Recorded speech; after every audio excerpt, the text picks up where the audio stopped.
Manchester United beat Luton Town in a 2-1 win. Let's talk about the three biggest takeaways from this match. Takeaway number one, we got to start with this guy right here that started off the scoring. Rasmus HOJLUND, his confidence is through the roof. HOJLUND opened up the scoring 37 seconds into the match after a poor back pass from the Luton Town defender, and then scored again 7 minutes later using his chest. That's now 7 goals in his last 6 Premier League matches and 10 goals and assists in his last 8 matches across all competitions. Even when he was going through the scoring drought in the league, everyone knew there was a player there, and if you didn't, I don't know what to tell you. Now his confidence is super high and he's improving with every match. Not only is he scoring goals now, but his overall game is improving. One thing that I've noticed that has improved a lot is his hold-up play. He used to be back into the defenders but not being able to create separation at the right time to control the ball and actually to be able to distribute it. And he's doing less wrestling of the defenders and more backing the defender, using it to create space and then coming to receive the ball. It's a small tweak, but it makes a huge difference. This guy is honestly just a complete forward. He can play with his back to goal, he can run in behind, he can carry, he can pass and distribute. It's this kind of player that is going to take us to the next level. The guy is an elite talent, and hopefully everyone can see that now. Takeaway number two, we're going to stick with the young players. We have to talk about the guy, Kobbie Mainoo. What more can you say about the kid? His maturity that he's showing at 18 years old is insane. With Lisandro Martinez out, he's our best player on the ball.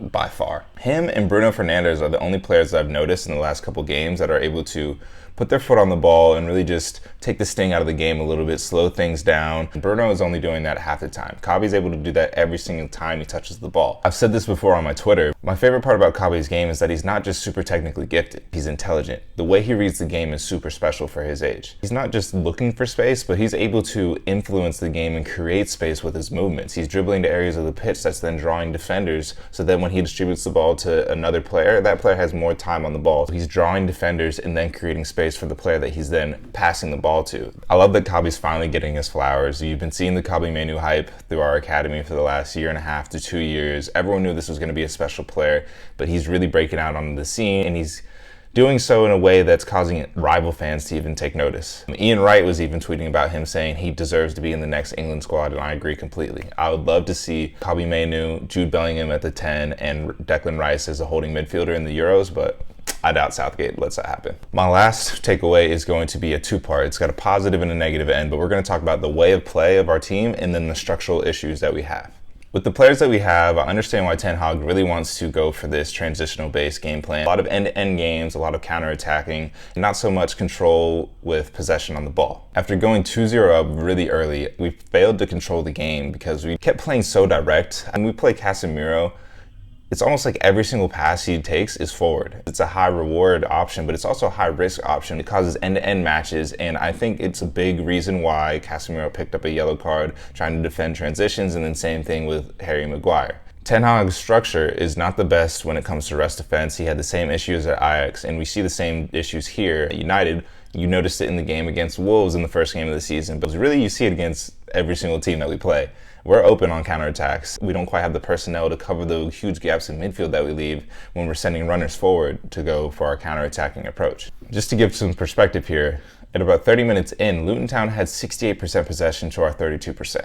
If we want to prevent the opposition from getting chances, it's best to do that by just keeping the ball. That being said, I think a huge positive for this game was how deadly we looked in the transition and in the counter, so I understand why we went with this game plan. We basically out-Lutoned Luton Town. We ended the game with something like 2.81 XG. We had plenty of huge chances. I think I can think of 2 that Bruno had, one with Garnacho, and HOJLUND even had a big chance to get his hat trick. We could have rounded the keeper probably 2, 3, 4 times. This game could have been easily 4-5 to 1.